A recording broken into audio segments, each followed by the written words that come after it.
Hi, Tracy Fines, real estate investor of 25 years. And today in this talk, I am going to continue the conversation about how meditation has changed my life. And in this particular talk, I'm going to share with you some of the experiences I've had while meditating and actually like receiving messages. Woo. Anyway, don't be scared. I was at first, but now I'm really cool with it. And wow, does it ever give you faith in something bigger than you? So enjoy and talk to you soon. Tracy is an experienced investor and builder, published interior designer, and she has won numerous awards for design. Tracy is an award-winning author and international speaker who has been featured in international publications and on television. Having a zest for life, a love of great design, and an enthusiasm for creating beauty, she will uplift and inspire you to take massive action in your life to achieve your goals. And she wants to help you do the same. Please welcome Tracy Fines. Okay. I hope that I'm going to see lots of people today on my my live Mindfulness Mondays. So I am going to continue my talk from last week. Since I love to talk so much, I didn't get I didn't get the whole thing out last time. So last week last time I was talking about meditation and how it's really changed the course of my life and when I started to meditate. And I was alluding to the fact that the more you learn, the more you practice meditation, I was talking about the gap. So I don't know if any of you remember that conversation. You should, or that talk I gave last time. But what happens in meditation is pretty special. So when you start, you have all these thoughts racing through your mind, and of course that's people think, well, that's not very relaxing. I have all these thoughts. Why I'm not a very good meditator. But that's what it is for everybody. I mean, we all have like, I don't know, it's like 60,000 thoughts a day or something crazy like that. And that's okay. So the concept of the meditation is that the more you practice, the more you get gaps in between the thoughts. And it's really about allowing the thoughts to happen. So allowing the thoughts and acknowledging that it's okay. I have a thought comes into my mind and I acknowledge it and I let it go. And then I also try to focus in on my happy place.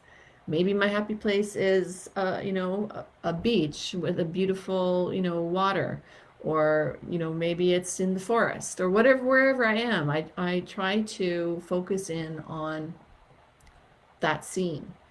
And of course, once in a while, or quite often, depending on how much you've practiced, that you may get distracted by thoughts, right?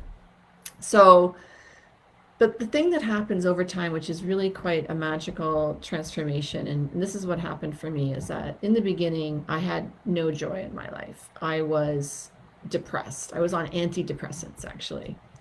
And I got into meditation, and I talked all about that last time.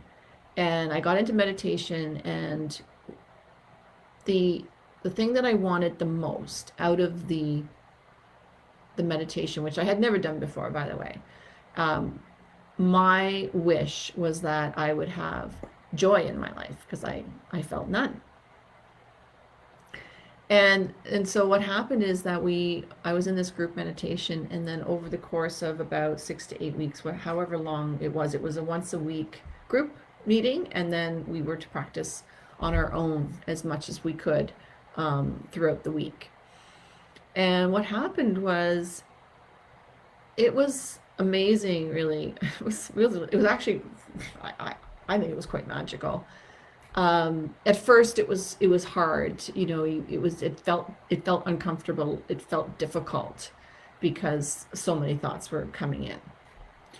But eventually, what happened for me was really quite amazing. I would there would be these amazing gaps that would start to happen between those thoughts, and and the gaps would get bigger over time, like over the time of practicing.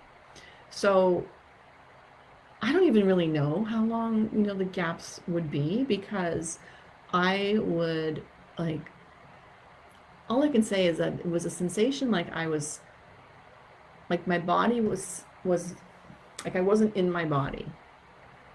I would leave. It was like I was leaving my body and traveling. And I know that sounds pretty crazy. It was amazing. And when this happens, it's almost like you're in a dream, but you're awake. I mean, I was not asleep. I was awake, and I was experiencing a dream all at the same time. And the only way I can relate it to you is that it's sometimes, and I'm sure some of you can relate to this, that just before you're about to fall asleep at night, sometimes you'll start to have these, well, maybe they're like a daydream, or I don't know what you would call them, but sometimes we have like glimpses of something, like there's some kind of a dream, but we're not quite asleep yet.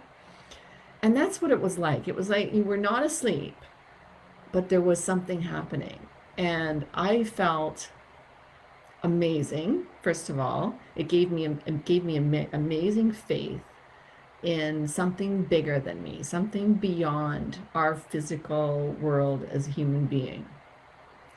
And it was my body was it just felt like I couldn't move it. Like it was just like it was immobilized, my body. It was so cool. And yet I was I was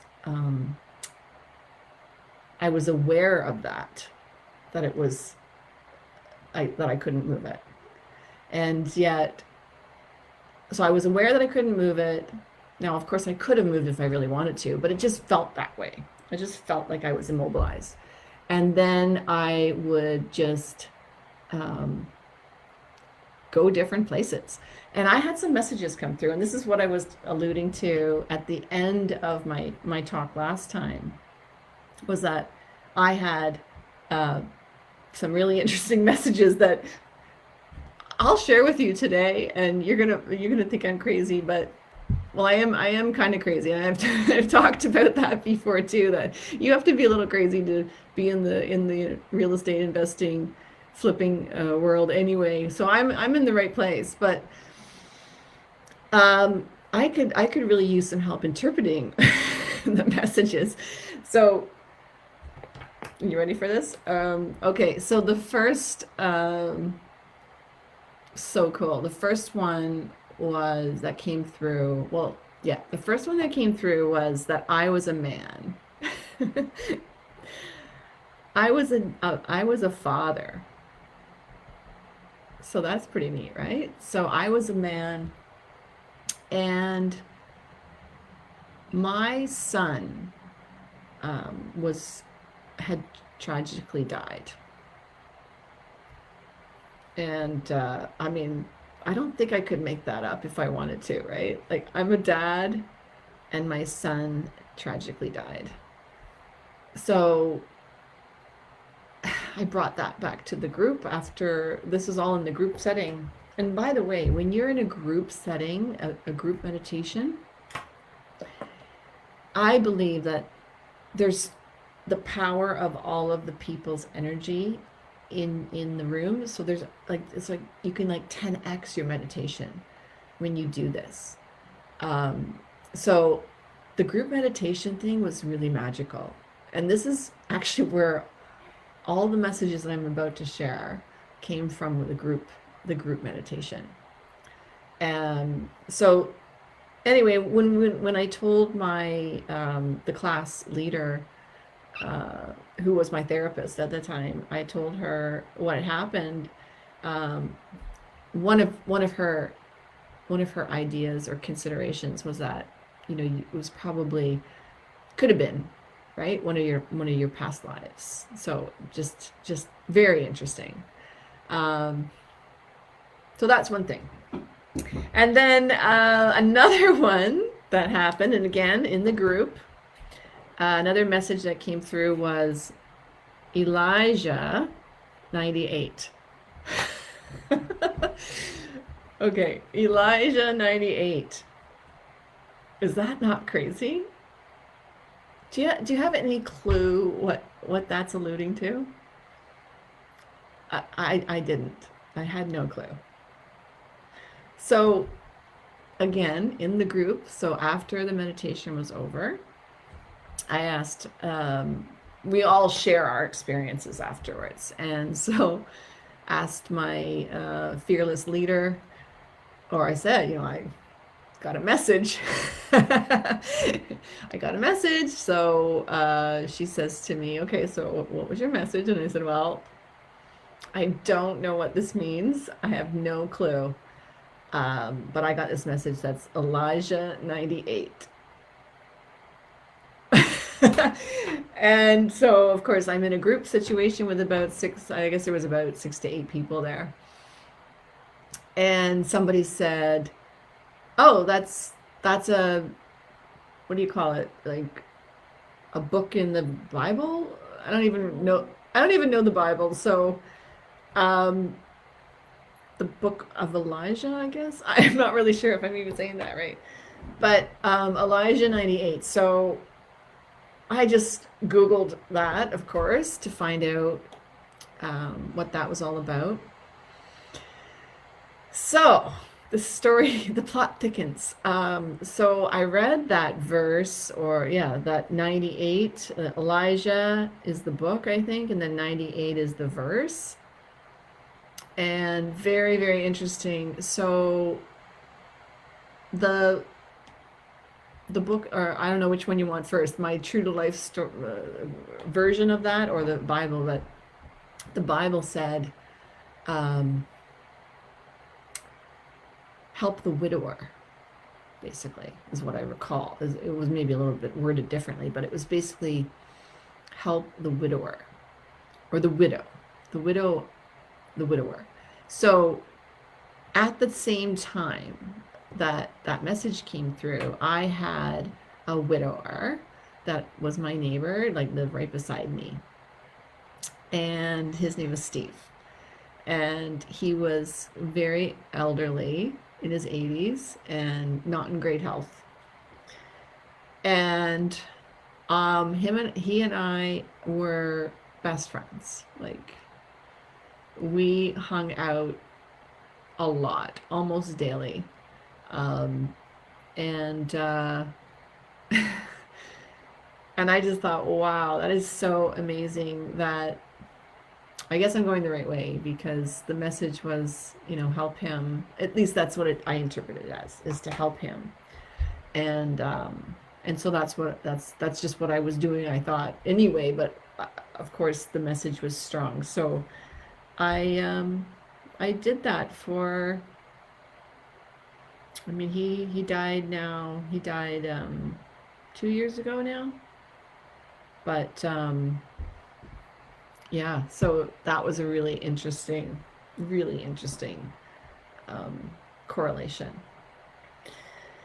Okay, then it gets even more interesting than that. So then I go on a meditation retreat to Italy, to Assisi. So Assisi is a city in Italy, in Umbria region, which is beautiful, beautiful countryside. But Assisi is where Saint Francis, the Catholic saint, lived and died, and then was sainted, I guess, or whatever they call it. But we were in a city that was where people would pil- pil- pilgrimage too. Many people would go there because of the St. Francis tomb. St. Francis's tomb was there in the bottom of the basilica. It's church. Over here it's church, over there it's basilica. Um, and so we went there to have a mindfulness retreat with meditation and experience that. Now, the energy of this location, there's so much attention, people's attention. There's so much attention on this space because of its religious pilgrimage, um, because people, were going there. They wanted to be there. They wanted to pray there. Um, there was so much energy. I believe that's why I had what I would call my spiritual awakening in Italy. But several times in this retreat, and we would go visit different basilicas. Every day there was a different basilica. We would go into different palaces, different like just amazing, amazing places there. It's all from the 10th century. This city, uh, it it's it was really really quite something. And there was probably about 10, 12 of us in our group, and we would go into the basilica, and this is the where St. Francis was buried. And we were about to go into the tomb, and we were going to do a meditation there. So pretty cool stuff, actually. The interesting thing is that I'm not a religious person, right? Like going into a church or this basilica had, like, it didn't really mean a lot to me in that way. I mean, it was an interesting building. Um, but the amazing thing is that I was completely overwhelmed by the energy of that place, and the the importance that location, that place had for so many people. I felt it right here. So it was amazing that trip. But then that evening we had a meditation back at our villa. So we were staying in a villa. So we were all sitting around doing a meditation, and so here I go off into my meditation, and what comes through is St. Francis. St. Francis came through in my meditation, and he revealed to me. I know I'm some kind of spook. I get it, but I'm just telling you what happened. St. Francis came through and showed me a herd of horses. And I don't know what that meant either, but I had horses growing up. I rode horses competitively for 10 years. Um, so I took it, I mean, I interpret it as, don't forget about your roots.